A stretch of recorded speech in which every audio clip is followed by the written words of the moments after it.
And I'm very pleased to be here, and I think this is an audience that in a sense can really do something important with the issues that we're raising here. So I don't think this is an idle conversation that we're having. And I'm also very pleased by the previous paper because in a sense it sort of sets up kind of what the nature of the problem is that we're dealing with regard to the relation between science and religion or science and theology as we enter into the 21st century.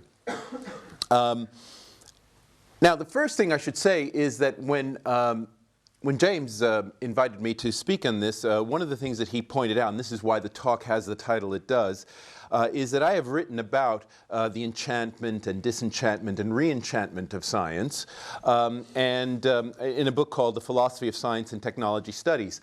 And I have a chapter in there which is about the science wars, which is one version of the culture wars. They haven't been named as such yet, but what it has to do with is the role that postmodernism has played in terms of a certain kind of re-enchantment of science. And in particular, what I draw attention to in the book is this business that in a way was very notoriously thematized by Alan Sokol in the so-called Sokol Hoax, which took place in 1996, where basically he published an article in a cultural studies journal, a very prominent one in North America, where he basically said a lot of what one might regard from a cultural studies perspective as very politically correct things that follow from certain kind of misreadings of physics and mathematics and so forth. Which was seen to be kind of a parody of a lot of postmodern appropriations of things like quantum physics and relativity physics and chaos and complexity theory and things of that kind, showing the so-called somewhat cultural and political liberating consequences of these. Okay, part of the response of this on the part of the scientific community has been a certain sort of puritanism about saying, well, you know, you really need to know the science before you can start talking about the cultural and social implications and so forth. And so you get this very interesting kind of development taking place where the scientists are very actively trying to disenchant the science, you might say. Right, a kind of puritanism kind of entering into science. And that's what I talk about in the chapter. And the question arises as to why has there been this effort on the part of people who are primarily trained in philosophy or the humanities and so forth to get a lot of cultural mileage from these recent developments in the sciences.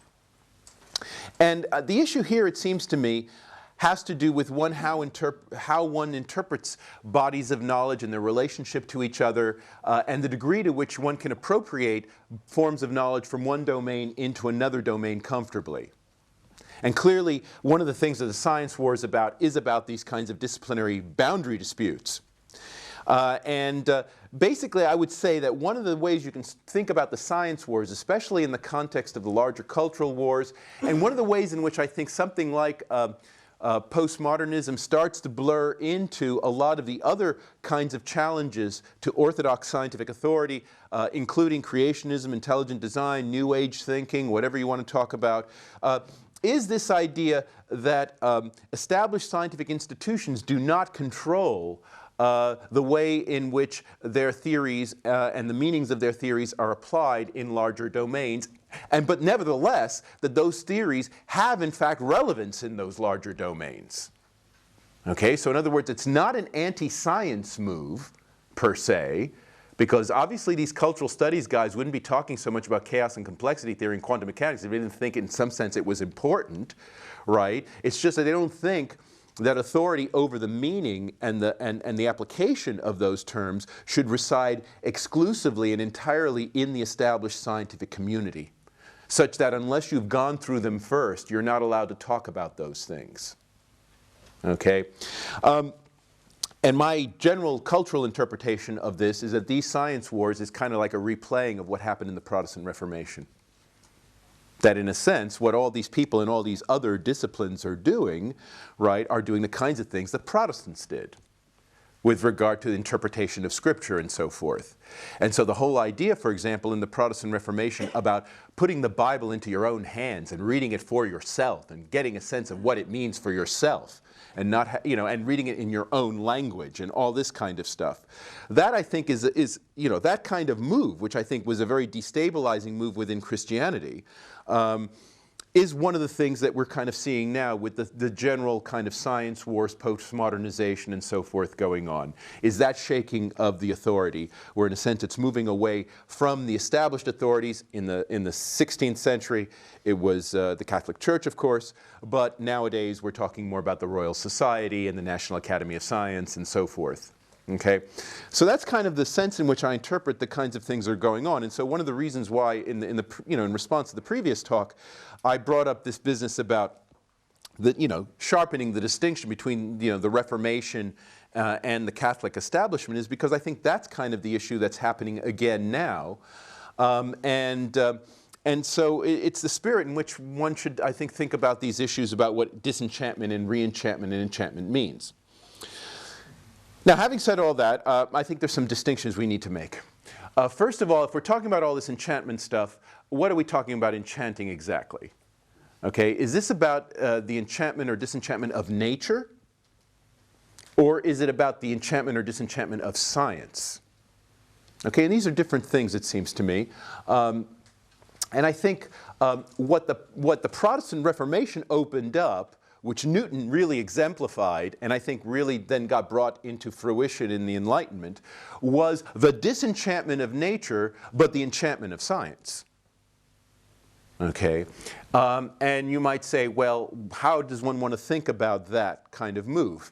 And I don't think of it at all as an anti-religious or anti-theological move at all. It's just a different theological move. Okay? And in a way, the last talk really kind of set the issue nicely, because it is very much a rejection of the sort of view of the relationship between science and religion that one finds in the sort of Thomistic tradition, where basically you have a kind of, I mean, in fact, Artigas, I was sent a copy of Artigas' The Mind in the Universe in preparation for this conference, and the last chapter of the book is about the enchantment of science and the meaning of scientific progress and so forth.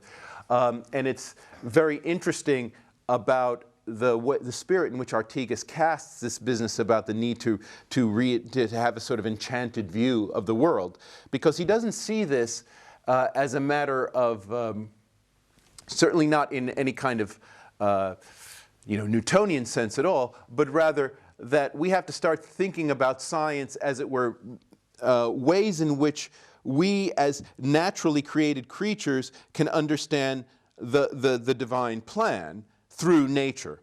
Okay? And so, for example, evolution becomes a necessary part of that story, not because, as it were, God requires it at the level at which God operates, but rather we as natural creatures, that's the way at which we can understand it.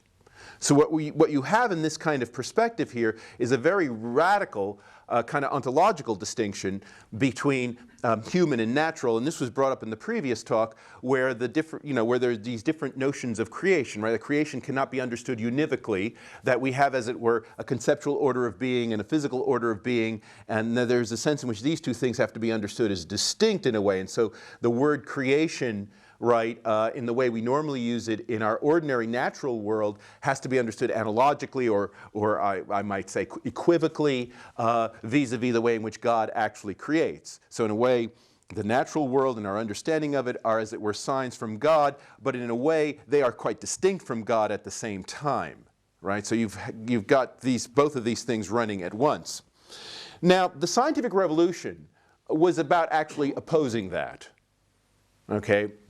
Because the scientific revolution was about a univocal understanding of being, right? A univocal understanding of all of these terms that are part of theology.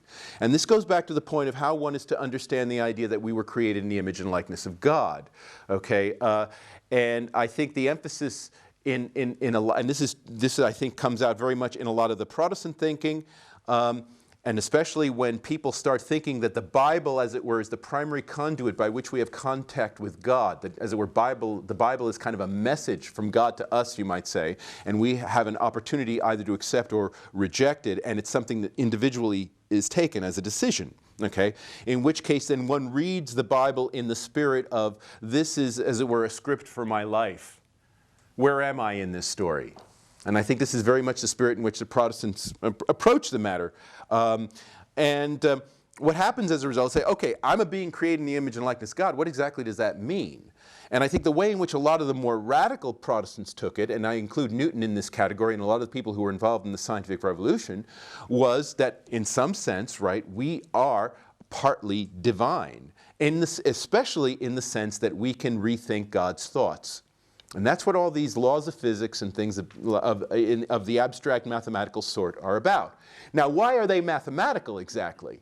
Well, they're mathematical. I mean, the interesting thing about mathematics, of course, is that they can project realms of space and time far beyond those that we can experience directly through our senses. So there's a sense in which the realm of being that is encompassed by mathematics is transnatural. Okay? At least in the ordinary sense of natural, which has to do with our direct contact with sensory experience. And so when you get things like the invention of analytic geometry from Descartes and all these kinds of things, you really start to get a sense in which we might be in a position of being able to calculate, measure, predict, or whatever, things that are far away in space and time than we can ever directly encounter as natural beings.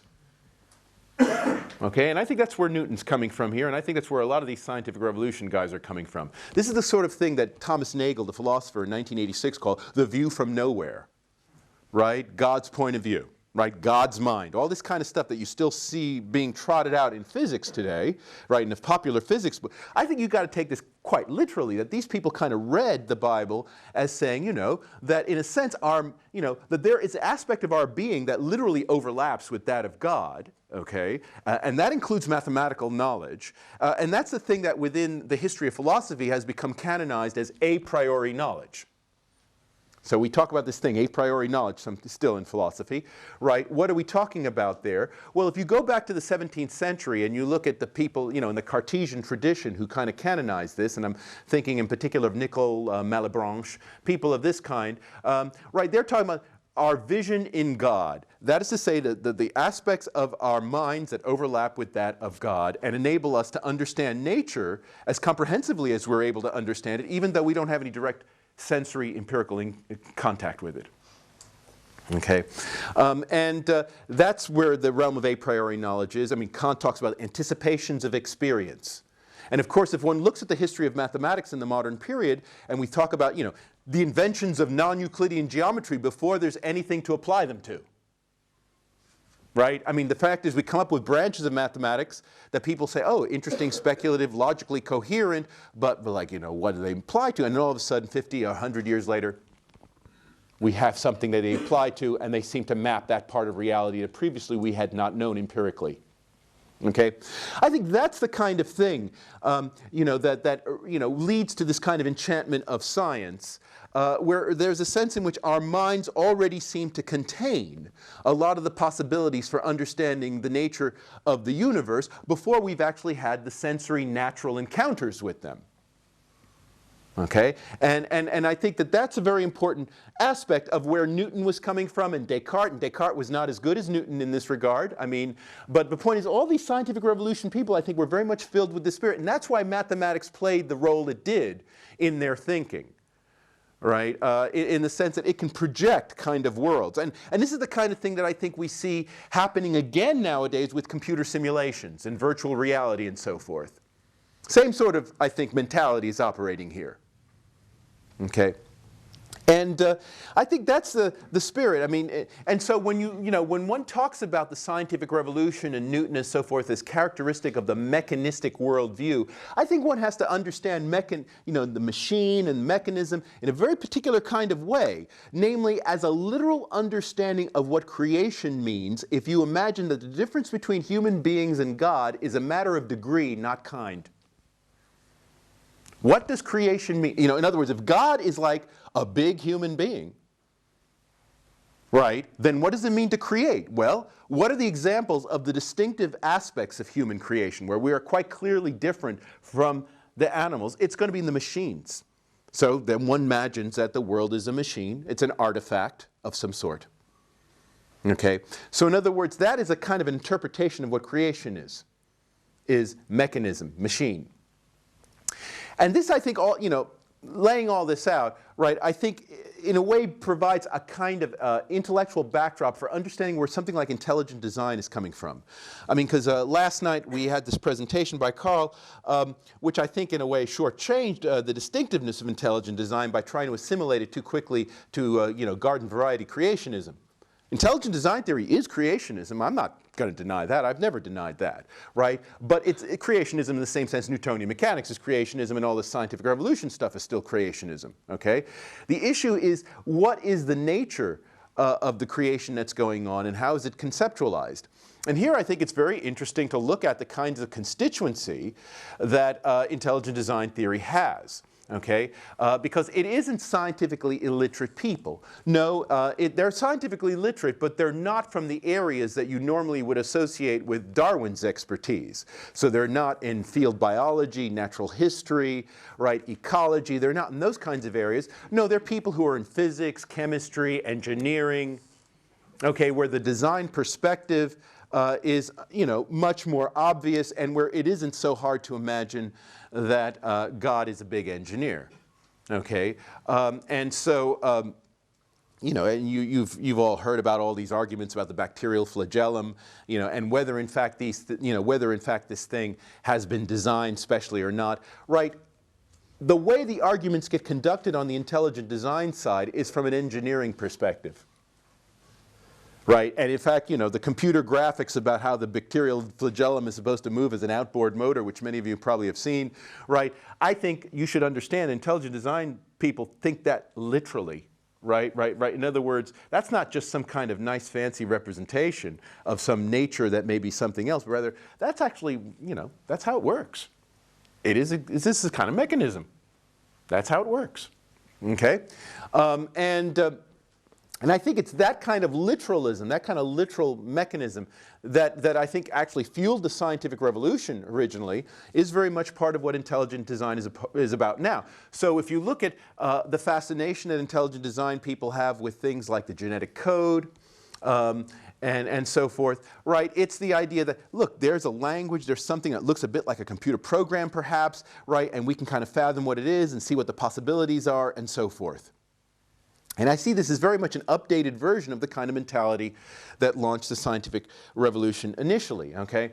And so to bring out the metaphysical issue that's at stake here, it's this issue of the nature of being, right? Whether being or, our understanding of being is univocal or is in some way equivocal or analogical, okay? To put it in those kind of classic kind of scholastic terms. And the intelligent design movement, very much in the spirit of the Protestant Reformation and the original scientific revolution, operates with a univocal conception of being, okay? Which is to say that the difference between God's creation and our creation is a matter of degree, not kind. The difference between us and God, maybe, is a matter of degree, not kind. And that we are more closely associated ontologically with God than we are with natural creatures. And that in a sense, to a certain extent, that our natural existence is a kind of encumbrance, right? I mean, in a way, it reflects a kind of permanent defect that has to somehow perhaps be remedied either through God's intervention or our own intervention and so forth. Okay? And so that, I think, is the general kind of conception. Now, nobody likes to talk about this so baldly. All right? So I'm not attributing these kinds of views to any of the people I've mentioned so far. Okay? I'll just attribute these views to, I'll just speak them in my own words, but I do think that's the spirit of the thing, right? And I'll tell you, one person who is really sharp on seeing this, because he hates it, is John Milbank. If you read John Milbank of radical orthodoxy fame, Russell brought him up last night, if you read his book, Theology and Social Theory, right, who's the fall guy for all the problems the world has entered into as a result of modernity is John Duns Scotus, because of the univocal conception of being that he was promoting against Thomas Aquinas. And he's absolutely right. Except that I don't think it's so bad. No, and that's the issue, okay? So that's the issue there, right? So in a sense, this is why it was brilliant that we had this kind of pairing this morning, because here we've got Thomas's spokesman over here, right? You know, and I'm going to take a more Scotistic view about this matter. And it's interesting kind of the way this ends up dividing down the sort of theological lines, because there's a lot of ways in which these divisions manifest themselves. See, I've been working on this problem because I'm very interested in the future of humanity, as I'm sure a lot of you are. And it seems to me that there are two, you know, there's a sense in which as we move into the 21st century, the future of humanity is being projected, you know, certainly in secular culture, in two radically different ways, that in a way kind of feed back on these, in this theological distinction that I'm alluding to. On the one hand, there are certainly a lot of people who want to re-assimilate humanity into the animal natural world. Okay, and you know, the green movement, the ecologists, right? I mean, I spent a lot of time thinking about Peter Singer, okay, where you even, as it were, lower the threshold of moral relevance to pure sentience. Right, so the whole idea, you know, all these old-fashioned Kantian ideas that, you know, to be moral you have to be self-legislating and so forth, that goes out the window. Just feeling pain's sufficient. Okay, so we've got that move taking place, but we also have this other move which is completely opposed to it, which basically detests the body, detests nature, and wants to upload us into silicon chips. Right, the Ray Kurzweil view of the world. Which a lot of you know, you may not take it seriously, but a lot of people, you know, take it seriously in the sense that they devote their lives as if it were going to be true. And so a lot, you know, the time people spend on virtual reality things even, right? And the way to which they can attract affect to computers, right? And they don't do it to human beings. I mean, you know, it seems to me that that other second movement, which I think people often dismiss as frivolous, is not frivolous at all, okay? But it does kind of reflect this kind of, because the people who tend to go for the second view, like Kurzweil and so forth, really are going on a kind of secularized version of the theosis trip, right, where we become God, right, the singularity is near, this kind of thing. That's really what these guys are about, and that's where it's coming from. And that is one kind of secular way of taking the idea of the univocity of being, and that the difference between us and God is a matter of degree, not kind. And in a sense, once we escape our material bodies, we'll be able to get back to where we belong, which is one with God. And that's what all this singularity stuff is about. That's how I read it, and when you see the science fiction versions of it, it seems to be pretty obvious. There's a, you know, a strong sort of sense in which the bodies that we're actually in are bad, and we got to remove ourselves from them in some way. Okay. So these two, you know, so.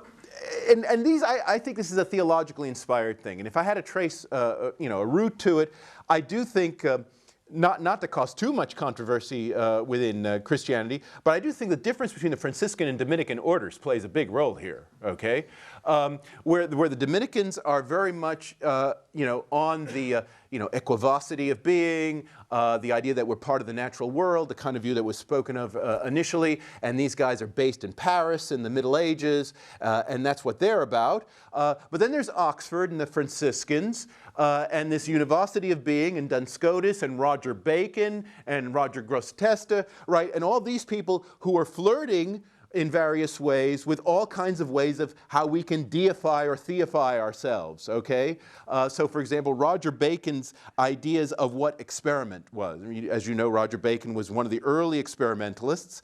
And the spirit in which he engaged in this enterprise was one of this kind of, you know, it's not just abstraction in the intellectual sense, but it's also kind of the denial of the flesh, and this way in which we can somehow, by engaging in this very disciplined, rigorous kind of scientific observation and reasoning, we can rise to a higher spiritual plane, right, and kind of get out of our bodies in some sense, right? That was the spirit in which Roger Bacon was talking about experimentation. That's what gave him, you know, made him kind of common allies with alchemists and magicians and people of that kind, okay?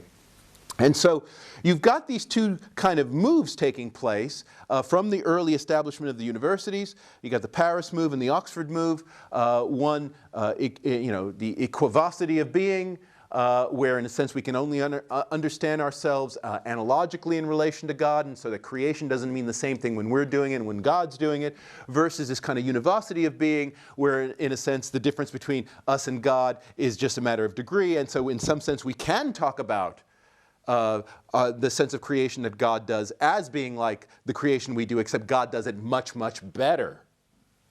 Okay? And so in that univocity of being tradition, it matters in a way when creation occurs, right? What's the timing, how long it will last, right? Because you're sort of imagining God's the kind of big engineer, right?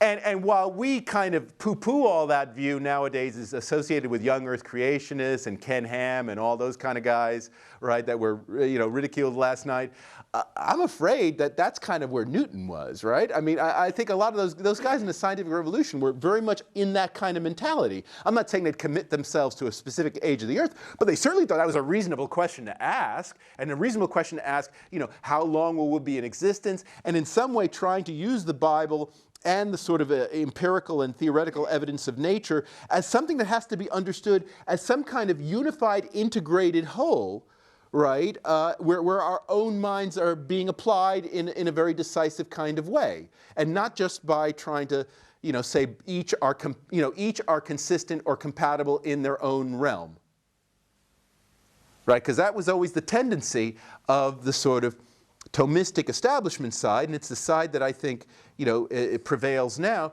where the idea is, well, science has its domain, religion has its domain. Each has its truth in its own domain. When one sees kind of common terms across these domains, one shouldn't assume they mean the same thing, but rather, they're just analogs of each other, right? I think, and this is a view that kind of keeps the peace all the time, and that's always been, of course, this has been the sort of dominant view of the Catholic Church, and that's why, the Catholic Church, I don't think, other than the Galileo episode, has really ever been against science at all, but has always, as it were, wanted to put it in its place. Okay. Whereas I think the Protestants have had a much more open boundaries approach to all this, which has of course led to an enormous amount of conflict, a proliferation of interpretations of the relationship between science and religion that have gone in many different kinds of directions, some of which have turned out to be disastrous for religion, but nevertheless that's kind of where they've operated, because they have taken very seriously the idea that if we're talking about creation or divine agency or anything, we're talking about something whose difference from what we understand as human beings is a matter of degree, not kind. Okay, and I think that's the fundamental, and intelligent design theory is kind of revisiting this in its own way.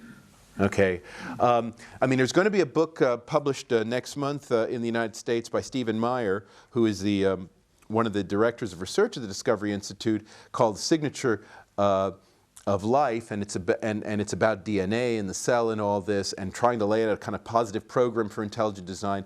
And the interesting thing that the book does, in a way, is to say, well, look, if you want to understand biology scientifically, all this business about natural history isn't really the issue. The issue is, as it were, the logic of life.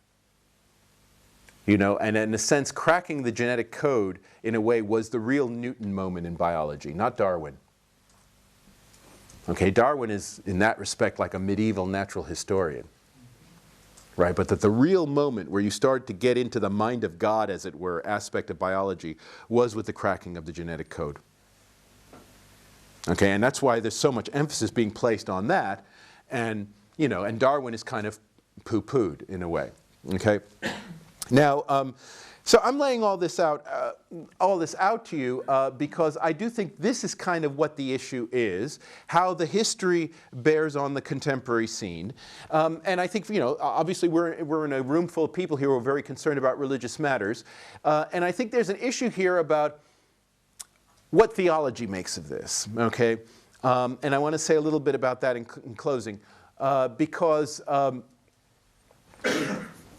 Theology and religion aren't the same thing. One particular branch of theology that, in fact, is incredibly relevant for this discussion, especially on the ID side, and had a kind of heyday in the 17th and 18th century, but has completely fallen out of fashion, is theodicy. Okay, and this is the branch of theology, coined by Leibniz in 1710, is this idea of the trying to understand divine justice, literally speaking. Why is there this evil in the world? Why are there all these natural imperfections? Why are there these catastrophes? Why are there these monstrosities and so forth? Okay. And there's been recently a book, those of you who are interested in revisiting this topic and revisiting it in its original historical fullness, because I think actually the way the debate gets conducted now is really a pale version. It's really just like the problem of evil, justifying evil, right? But it's a really much more robust thing initially, namely it's the recognition that God has provided an intelligent design for the world, but it looks pretty imperfect to us, right? So how do you reconcile this? Right, that's, Leibniz, Malebranche, all those guys, right? That's what they're about. There was a book published earlier this year called The Best of All Possible Worlds by Stephen Nadler, who's a philosopher at the University of Wisconsin, who's a specialist on Spinoza, who kind of goes through these correspondences on this matter in the late 17th century, and it's well worth revisiting. Now, this whole topic went out of fashion first with first with Kant, and then with Darwin. And one of the reasons why this whole line of reasoning went out of fashion in theology, in its very robust sense, was the tendency of people who engaged in it to because this is a very deep way of trying to reconcile science and theology, right? It's basically trying to give normative value to the events of the world as part of a plan. So if you want to talk about the tightest kind of integration that's possible between the two, this would be the branch of theology you'd look for, would be theodicy. And that's certainly the spirit in which it was conducted. But the problem was that the more people got into this, like Leibniz and Malebranche and so forth, right, the more the image of God looked not like a loving God, certainly not a kind of God that could be useful in pastoral theology. Right? I mean, and that's a very important point. That's one of the reasons why it kind of disappeared, was that there's a sense in which it wasn't that the project didn't make any sense on its own terms. It's rather that, as you started to work all this out, right, you do get an image of God, you do still retain all that, but it's not a God that's like a loving parent in the ordinary sense of that term. Okay, and that's where, if you start looking at how theodicy gradually fizzled out, you might say, in the 18th century, right, it turns very often into deism, right, and things of that kind, where you have this very cold, remote kind of God. Okay, but still God. Okay, and I think that's kind of an interesting issue there, because I think there's a sense in which people who are in intelligent design theory are willing to return to that issue of theodicy. So William Dembski has a book coming out later this year called The End of Christianity, which is on theodicy, and really, in a way very explicitly putting intelligent design theory into the context of theodicy in this very broad kind of sense I'm talking about, in a way in which I do not see in the contemporary versions of theodicy, which tend to be much more limited on the issue of evil. But the struggle is to come up with a palatable conception of God in the process, a God that as it were is appropriate for pastoral theology, where you want people who are not in a position to understand all the complexities of God's plan and the laws of physics and biology and all the rest of it, to be able to relate to that kind of being. Okay? And I think that's kind of, in a way, the theological struggle here, is that the more that one tries to do this kind of tighter integration of science and theology, operating from this idea that we in some sense can get into the mind of God, think God's thoughts, which is what theodicy was all about. Because after all, if you ask the question, why does God do all these atrocious things, the very asking of that question presupposes that in some sense you can second guess God.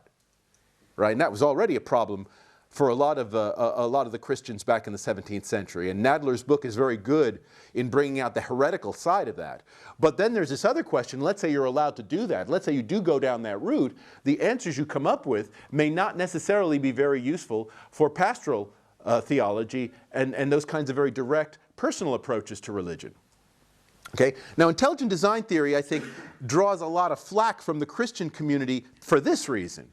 Namely, that if you really think it through down the line, right, beyond just the initial kind of acceptance of creationism and so forth, you end up with this very kind of, is this an appealing conception of God? okay, that you end up with. And I think from a religious standpoint, that's a very serious problem. And I think that's why a lot of Christians, regardless of the scientific issues involved, why they're very, very reluctant to embrace it, for the same reasons why theodicy ended up losing steam in the 17th and 18th century, so that once the philosophers made critiques of it, the religious people weren't willing to support it either, right? They didn't have a strong enough interest in it either, and so it just sort of died and fizzled out. But I'll stop with that now and open it up to questions. But the point I want to bring up here is that we are entering into a period of the re-enchantment of science, and like the re-enchantment of science, the enchantment of science that took place in the scientific revolution is largely about the challenging of established authorities. And where I think the difference has been made over the past, 500 years, I guess now, from Luther to now, is that the established authority is was primarily located with the Roman Catholic Church, which was also the seat of scientific authority. But now, of course, those authorities are somewhat disentangled from each other, but nevertheless, I think, somewhat in alliance. But it's still a challenge to the authority that's taking place. And I think a lot of the same moves are being revisited again, especially in terms of this shift toward the univocity of being and the sort of the empowerment of the individual to make sense of the scientific evidence for themselves without having to turn to authorities. I think all of these things are, as it were, repetitions of the earlier moves that the Protestant reformers made. And also I think that down the line, as I've said at the end of the talk, that there will be problems about taking this kind of view seriously with regard to issues of theodicy and the kind of, even if one accepts that this is still a properly theological perspective, what is the image of God that one gets once one confronts the view of the way nature has proceeded and the kinds of powers that are at our disposal and how we've used them ourselves, and if we are indeed created in the image and likeness of God, right, what does this say about God? Okay, so I think all of those issues are also on the horizon as well, which will be very serious normative issues for the intelligent design view to take on. And then with that, I'll stop.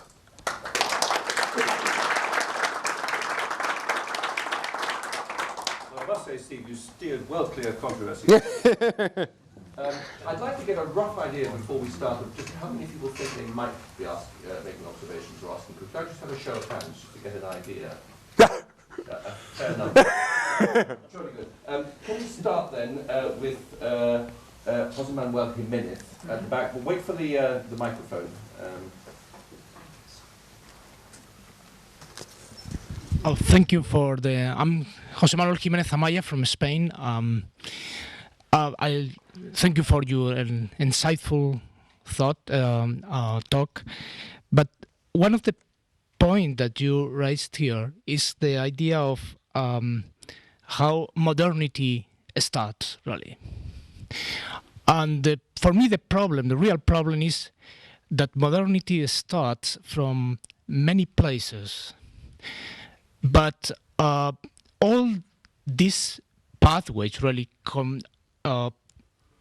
converge in a kind of coherent view of nature.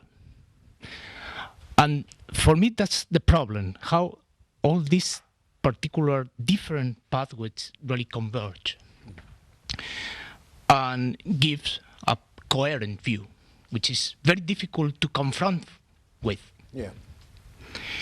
For instance, the understanding of human action is, for me, one of the problems really in modernity. The other is the change of the concept of tradition, which is, you mentioned it very clearly. And from the epistemological point of view, I think it's not the Reformation. We have to go back to the nominalism to understand a little bit what's going on there. So, and how to deal with nature, basically. But all these ideas is just to ask you just one question. Sure. I'm waiting for what does rationality mean to you? Okay, that's a good question. No, that's a very good question because In Artigas' last chapter, okay, on the meaning of scientific progress, okay, I see you're setting me up, okay, right, you try to see whether I really read the book. Right, he talks about disenchantment in terms of Max Weber's thesis of the rationalization of the world, right, where as it were, the prominence of rationality is understood to be this kind of the routinization or mechanization of reason.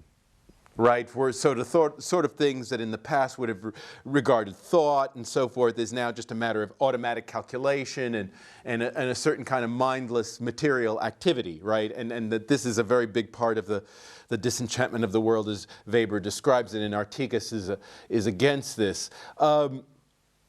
My view of reason is actually much more I mean, obviously I recognize this view of reason that we're talking about here, but my view of reason is very much more like what I take to have been the positive aspect of the Enlightenment, where reason is a creative force, right? Is our ability to decide for ourselves, to think for ourselves. And if you read Kant's famous essay on what is enlightenment, right?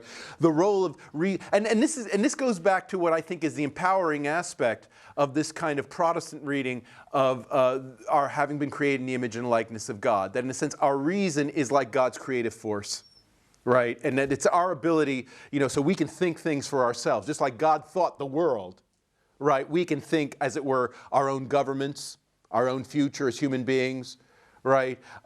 So it's not by accident, for example, that the social contract thinking that's so prominent in the 18th century is very much like kind of the, Newton laying down the laws, right? You suddenly get countries laying down constitutions, right? We can think we can think through from first principles how we should behave and hold ourselves accountable to it. So when Kant talks about the categorical imperative as a form of self-legislation, right, is that the only kind of morals that are worth following are the ones that we set down for ourselves and adhere to rigorously. This is the kind of reason that I endorse, and I think this is the kind of reason I think empowered people in the scientific revolution and the Enlightenment, and it's the aspect of ourselves where we partake of God. That's how I think they interpreted it as well, okay?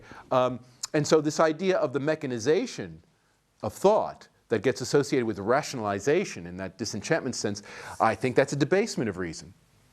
Okay, that you really cannot have reason, properly speaking, unless the means and the ends are integrated. Right, and in a sense, the disenchantment of reason, part of what's going on there within the Weber thesis is the disaggregation of the two. Okay, and that's a big mistake, and I think there you end up, rationalization becomes then a form of irrationality. I have to show of hands again. I'm going to try and ask people who haven't intervened already first. Who else wants to come in? Right, well, Carl comes. Yes. This is a topic that I'd love to engage over lunch or dinner with you too, because it's a bigger topic. But it seems to me that you are talking about intelligent design theory the way that they would like us to talk about it, as if there sort of is a theory and it has enough unity that you can kind of speak of it in that way. And it seems to me that that intelligent design is just a political alliance of a whole bunch of different individuals with very incompatible ideas. I mean, some of them are younger, some of them are older, some of them are strongly interventionist, some are not. I mean, Michael Behe, Jonathan Wells, and William Dembski share very little in common. The only thing that they really share in common is what they share with Ken Ham, and that is that evolution is an inadequate theory in certain ways.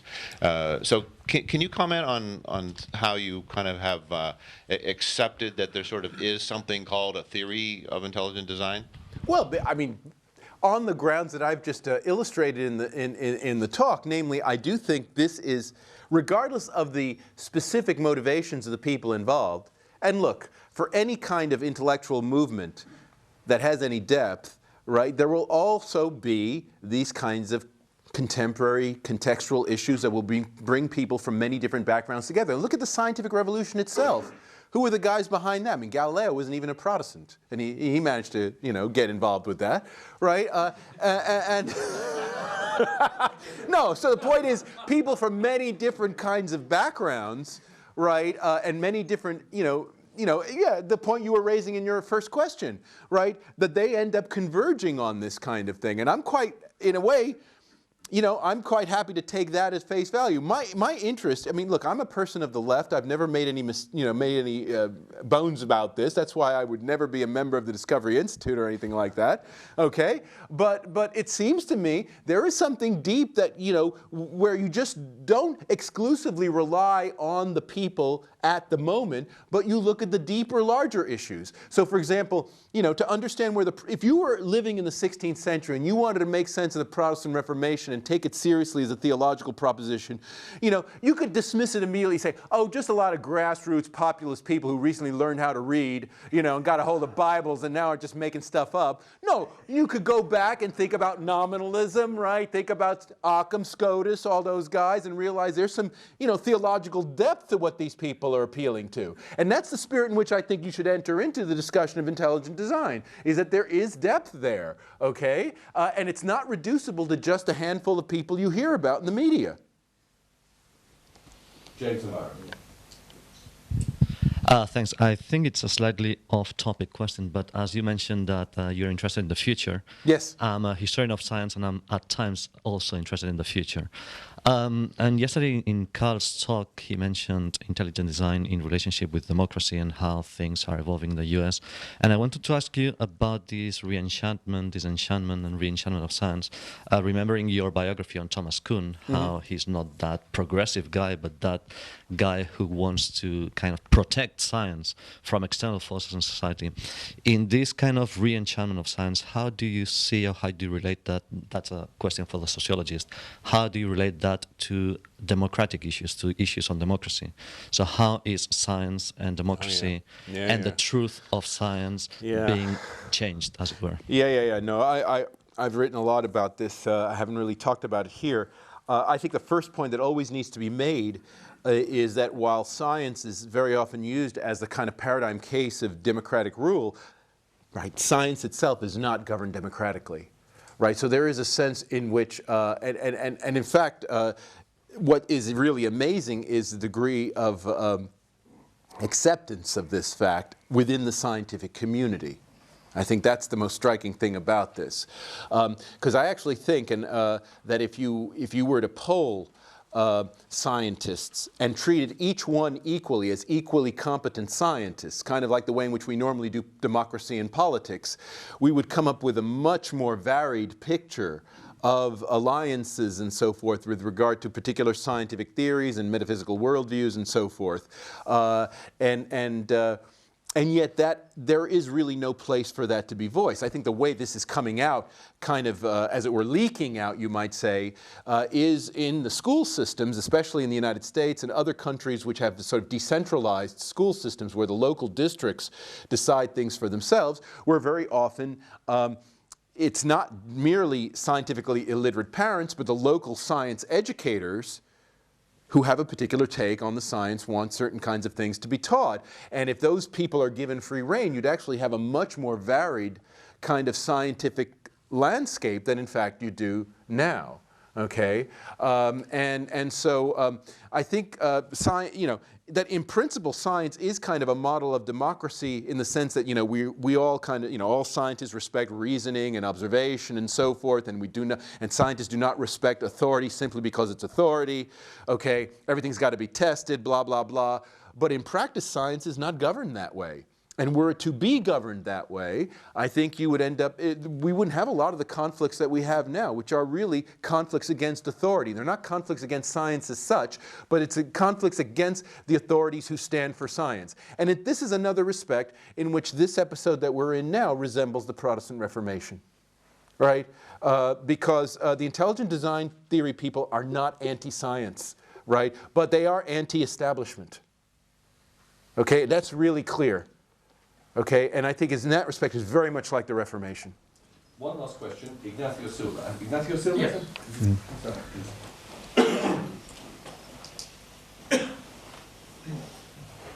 Thank you. I'd like to make a question on a small issue that you brought and respecting theodicy.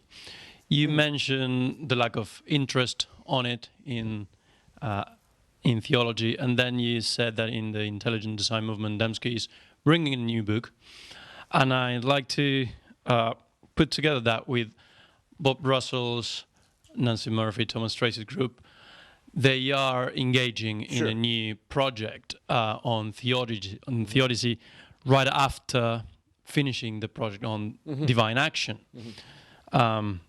This project brings a lot of problems, the divine action problem. However, they believe they found some ways of explaining divine action, and so they want to engage in the problem of theodicy and evil in the natural sciences and so forth and so forth. I was wondering two things, whether you see any kind of correlation between Dembski's new interest and this project, and whether you see any future to the theodicy problem. Oh, I'm a very big believer in revisiting theodicy, actually. No, seriously, I really do think this is a way to, I mean, this is a way to go, and it is, I realize that it's not a very palatable way to go with regard to thinking about how science and religion get reconciled, but I do think it's certainly the natural avenue for the intelligent design perspective, even though I think it will lead down some very interesting and controversial routes, okay? But I do think that's the way.